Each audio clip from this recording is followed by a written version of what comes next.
Stony Brook is the third team seeded 7th or lower in the history of the championship to make it to the final.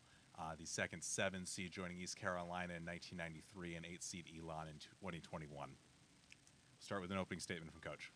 Well, first thing I would say is we are the 7th seed, but the league's expanded, and we're not the 7th best team in the league. I think we've shown that. Our guys don't believe that, and they've got a lot of grit to them.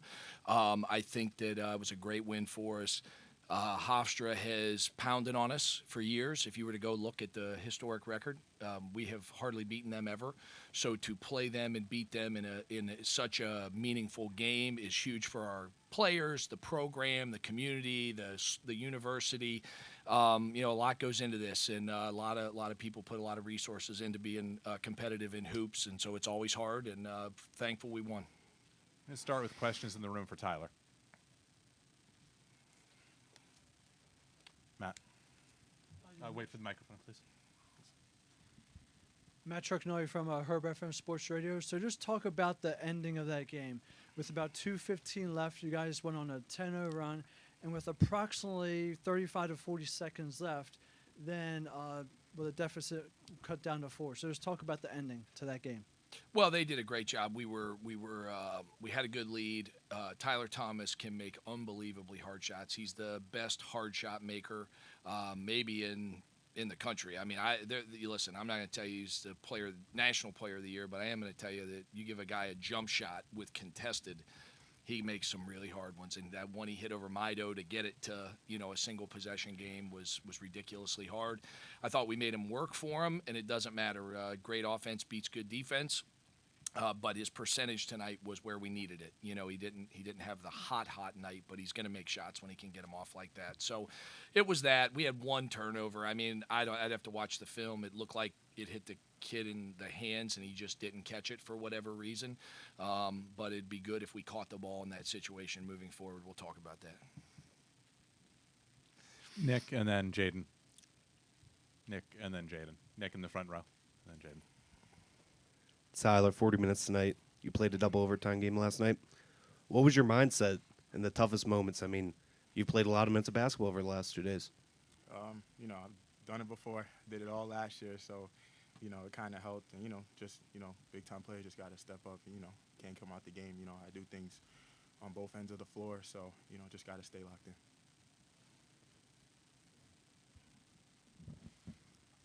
Tyler, last night, Geno said that when it's one person's night, the team tends to recognize that. Last night it was Chris and also with Aaron, but with Aaron in foul trouble, you stepped up tonight. Did you see anything out there that allowed you to maybe exploit Hofstra a little more, or? Just stay aggressive, in my opinion. I felt like I got to my spots, didn't let them fight over me in the post, and, I just made great shots and, just stayed confident and trusted in it. In the second row to John. Coach, could you talk about what you did to Dubar to control him? He really, 5 points, really didn't do much. Really get involved in the game. Well, first off, I would say I thought he was first-team all-conference player all year. I was actually surprised that the coaches didn't get him on the first team because he also guards. He's one of the best defenders in our league. He's a two-way player. I think Dubar and Tyler Stephenson-Moore are the two best two-way guys our league has to offer. We tried to double team him anytime he caught it, within a step or so of the block. So that forced him to pass it. And on the perimeter, we tried to just really pressure him and make him drive it. He's such a good shooter. I mean, he's a 40% shooter. He's got length. He's got size. Look, I thought we did a really good job.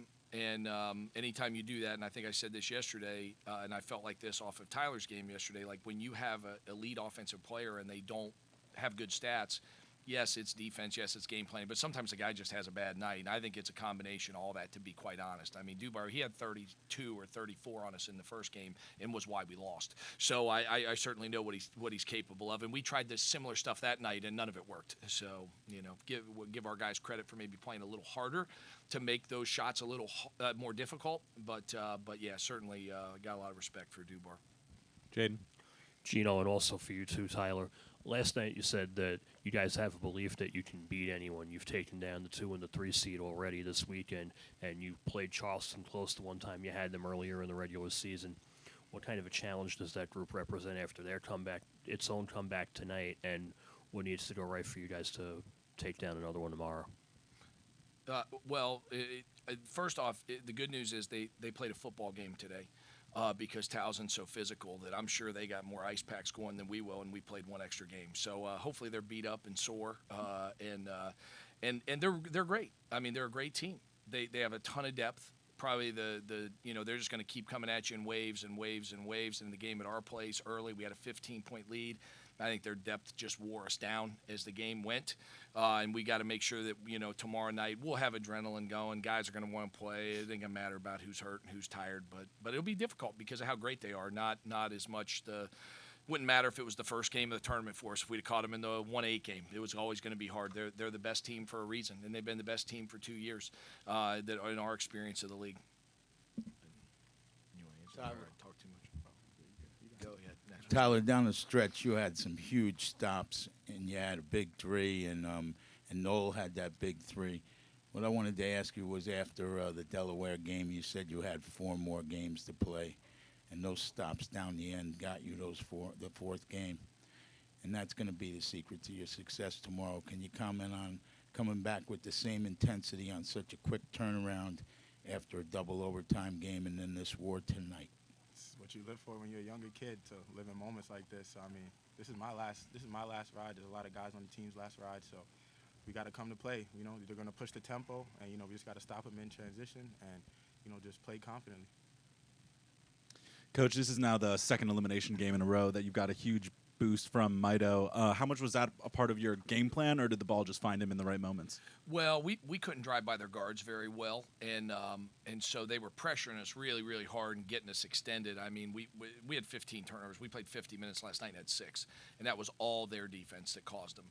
So they forced us higher on the floor, and Chris is a very good one-on-one player. So when they got so spread out and they're trying to deny Tyler and they're pressuring the crap out of Aaron Clark, and they're denying Dean Knoll, and you throw it to Chris Mido, he's playing one-on-one, and the guy's got good mobility, man. He's good with the ball on the deck, and he's got a lot of courage, and has played huge for us in the tournament, obviously. And we talked about in huddles, we've got to play through Chris, we got to play through Tyler. We did do that, but again, it's just the players finding spots where they're able to get a little bit of separation. Like Tyler was kind of in the post, and Chris was on the perimeter, mostly driving it. Coach, you're kind of like Charleston in that you seem you could play in different styles. You could win a game in the 80s or 90s, or one like today, 50s or 60s. Is there a certain style or way that you hope the game will go tomorrow night? Yeah, I hope we score more than them. That's my main hope. But no, I think that they're a hard team, I think, to beat when it's in the 90s. But we're not a team that our guards are aggressive. Tyler's aggressive. He's not going to turn down good looks in transition. Dean Knoll's aggressive. Aaron Clark's aggressive. So that kind of forces our pace to be higher. Now, I'm old, and so I love games like this. This was a rock fight. This was a toughness game. This was a game that was won on the backboard. That wasn't really an execution game. I mean, the shots Tyler was hitting, that wasn't coaching. That's just throwing the ball to Tyler, and he's making shots. So tomorrow we'll have our hands full. We know that. We got great respect for Charleston, but I mean, we felt like for the last 3+ weeks that we're playing as well as anybody in the league. I mean, we keep talking about we really feel like we're the hottest team in the league. Now they may have been the best team for 2 months. We only got to be the best team for 40 minutes. Thanks, guys. Okay, Appreciate thanks. it. See you guys tomorrow.